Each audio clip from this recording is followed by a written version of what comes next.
Necesariamente va a haber algún grado de sobreposición con Marcelo por razones obvias, porque estamos hablando un poco de lo mismo, pero vamos a tratar de ahora de separar las enfermedades y no juntarlas.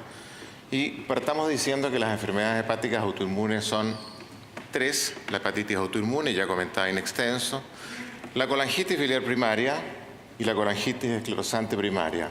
A eso se suma lo ya comentado, que son los síndromes de sobreposición, de la cual tenemos bastante menos claridad y que afortunadamente son menos frecuentes. No así en los grupos de referencia, entre otros, en nuestra realidad, en la cual con cierta frecuencia, con mucha más frecuencia que otros, nos vemos enfrentados a estos cuadros clínicos a veces mal delimitados. En la práctica ambulatoria de un hepatólogo como el que habla, las enfermedades autoinmunes representan algo importante. Primero, permítame decir que alrededor del 33% de lo que yo hago en el día a día es hígado graso. Doctora Rece tiene un gran futuro al respecto y espero que yo y muchos otros también. Segundo, que las enfermedades autoinmunes, al menos en nuestra experiencia, la hepatitis autoinmune y la cirrosis o colangitis biliar primaria, llamada hoy día, están más o menos en el 10%, o sea, 1 de cada 10 enfermos que yo veo son colangitis biliar primaria. Y que la colangitis esclerosante primaria, que es el segundo tema que se nos ha asignado, está metido aquí en el rubro otros, queriendo decir que es una enfermedad más bien excepcional. Es una enfermedad que vemos poco. Afortunadamente, porque su curso, como ya les mostraremos, es bastante a veces tormentoso e impredecible. Hablar de colestasia, que es lo que une a estas dos enfermedades que estamos hablando, es decir, que las posibilidades y las causas de colestasia están desde obviamente el hepatocito, el polo excretor, los pequeños conductos, hasta ya los conductos principales. Y las enfermedades que nos convocan son la colangitis biliar primaria, que es a nivel, como decíamos, del hepatocito en su polo excretor, donde se produce la inflamación, o definitivamente los grandes conductos y a veces también los pequeños, con la fibrosis obliterativa característica de la colangitis esclerosante. Colangitis biliar primaria, hasta hace un tiempo llamada cirrosis biliar primaria, se mantuvo la CBP, más allá que colangitis biliar suena un poco redundante, pero bueno, ese es el acuerdo de Barcelona del año 2016. Una enfermedad hepática autoinmune caracterizada, por supuesto, por destrucción de los conductos biliares intrahepáticos y que tiene una característica serológica que ya fue anunciada, que tiene un anticuerpo que es característico y prácticamente patognomónico, que es el anticuerpo antimitocondrial, y que si podemos ser el anticuerpo de la subclase M2, mejor, y en ese caso el diagnóstico está prácticamente hecho, y que es una enfermedad, y dentro de las enfermedades autoinmunes, por lejos, es la que más tiene manifestaciones extrahepáticas: síndrome de Zika, hipotiroidismo, esclerodermia, artritis, anemia hemolítica. Si uno empieza a buscar, siempre va a encontrar algo que va más allá del hígado.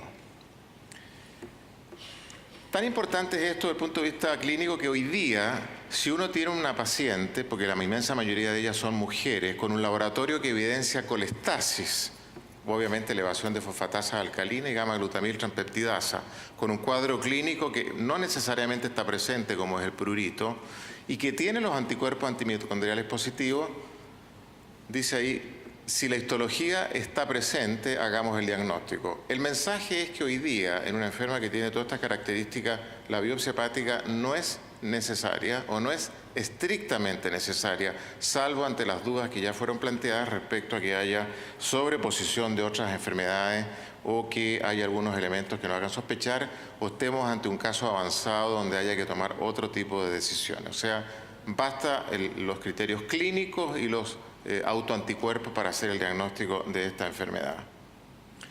¿Cómo se trata la colangitis biliar primaria? Bueno, ya por el año 70 y tanto, Raúl Pupón demostró por casualidad, tratando cálculos a la vesícula, todo esto que aparte de disolver cálculos a la vesícula, las mujeres se mejoraban de esta enfermedad. El ácido ursodeoxicólico es un tratamiento hoy día reconocido, es el tratamiento de primera y de única elección en esta enfermedad. Las dosis que se usan son más bien bajas, entre 13 y 15 miligramos por kilo de peso, y con eso logramos mejoría clínica, que es alivio del prurito en la inmensa mayoría de los enfermos, mejoría bioquímica, que es la mejoría, mejoría o disminución, pero no mejoría habitualmente de las alteraciones de laboratorio. Excepcionalmente vemos normalidad de las pruebas hepáticas y, por supuesto, lo que más nos importa, que es alterar la historia natural de la enfermedad. ¿Cuándo se logra esto? Cuando el diagnóstico lo hacemos en fases tempranas, sobre todo en fase 1 y 2 de la biopsia hepática, un poco más discutible cuando se utiliza el uso en fases más avanzadas. La duración del tratamiento, obviamente, es un tratamiento de duración indefinida. La colangitis esclerosante primaria es una enfermedad bastante más rara que vemos muy ocasionalmente y que se caracteriza por cuadros más bien colangíticos, y en esta primera serie hoy día tenemos, por supuesto, números mucho mayores. Simplemente poder decir que los enfermos habitualmente tienen episodios de ictericia, coluria y prurito y asociado dolor abdominal, o sea, una crisis de colangitis que hace muy difícil la diferenciación de una colangitis obstructiva, mecánica, litiásica, que se acompañan de otros síntomas como astenia, decaimiento y, por supuesto, en el caso de la asociación con enfermedad inflamatoria intestinal, sobre todo colitis ulcerosa, podrán ver síntomas digestivos bajos, o sea, un síndrome disentérico. Las alteraciones de laboratorio en esta enfermedad, al igual que en la anterior, colestasis. Sin embargo, hay que mencionar que en esta enfermedad, a diferencia de la colangitis biliar primaria, es frecuente, sobre todo en las PUCEs o en los episodios de colangitis, en que las transaminasas se eleven a veces a niveles significativos, 500 y a veces más, dentro del diagnóstico diferencial de hepatitis autoinmune. De hecho, está la colangitis esclerosante primaria. Hay que tener cuidado al respecto. Así como en la colangitis biliar primaria existe un marcador que es patognomónico, que sella el diagnóstico y que incluso nos favorece la idea de no hacer biopsia hepática, en el caso de la colangitis esclerosante primaria la situación es bastante más compleja. Si bien el anticuerpo P-ANCA se describe entre el 33 y el 87% de los casos, no son para nada necesarios para el diagnóstico, a veces los buscamos, a veces los encontramos, y como ustedes ven en esa tabla hay otros anticuerpos, incluyendo los antinucleares, los antimitocondriales y algunos otros que por supuesto le restan toda especificidad y utilidad clínica. Hoy en día, a propósito de lo que ya se comentó, ha invadido un poco la medicina y la gastroenterología también el famoso síndrome de IgG4 elevada y también se nos metió aquí en la colangitis esclerosante. Y por supuesto, si uno quiere diferenciar la colangitis esclerosante clásica, que es esa, que son personas jóvenes con compromiso hepático, con compromiso de aparato digestivo bajo ocasionalmente, que no tienen elevación de IgG4 y que por supuesto una enfermedad progresiva que no responde a esteroides, apareció la colangitis esclerosante asociada a IgG4, que tiene características completamente distintas, que son personas mayores, que se presenta como una ictericia obstructiva, que habitualmente no tienen compromiso del aparato digestivo, que puede haber compromiso pancreático y que sí responden a los esteroides. Y que por supuesto la pancreatitis autoinmune es uno de sus fieles exponentes, como ya fue mencionado previamente.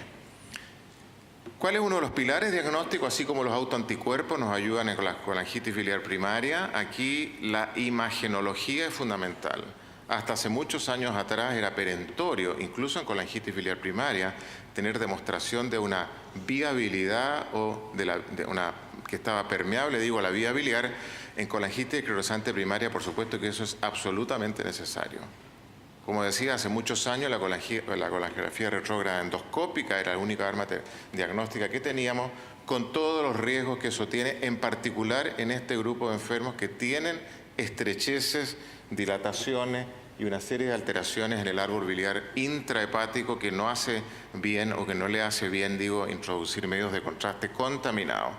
Por lo tanto, hoy en día la imagenología debe estar basada en la colangiografía por resonancia magnética, que desgraciadamente, y por supuesto los más jóvenes que están acá me han escuchado a mí en el último tiempo particularmente atravesarme contra la resonancia magnética, que en mi opinión y con todo el respeto a los radiólogos presentes, es un examen que tiene una buena cantidad de falsos positivos y no tanto falsos negativos. Hay que saber interpretar la resonancia magnética respecto a la parte colangiográfica.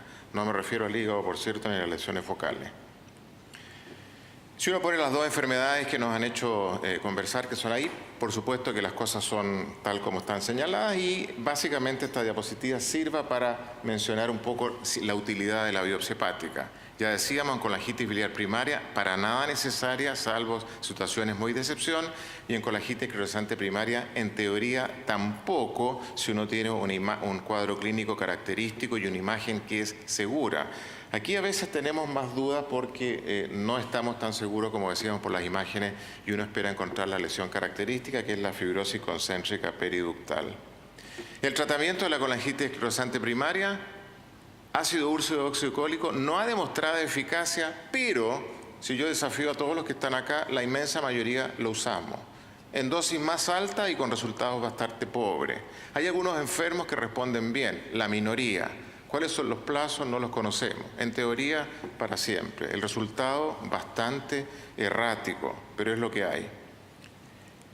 En algunos casos, que lamentablemente son la excepción, uno debería o podría hacer algo como esto, que es estudiar, si hay alguna estenosis dominante, cosa que habitualmente es bastante raro, y pedirle al colangiografista que haga dilataciones. En nuestro grupo, que yo recuerdo de los últimos meses, años, no hemos tenido casos en que uno vaya a hacer dilataciones específicas de alguna zona para poder descomprimir a estos pacientes, y al final todo termina en una enfermedad hepática crónica y, por supuesto, en el trasplante.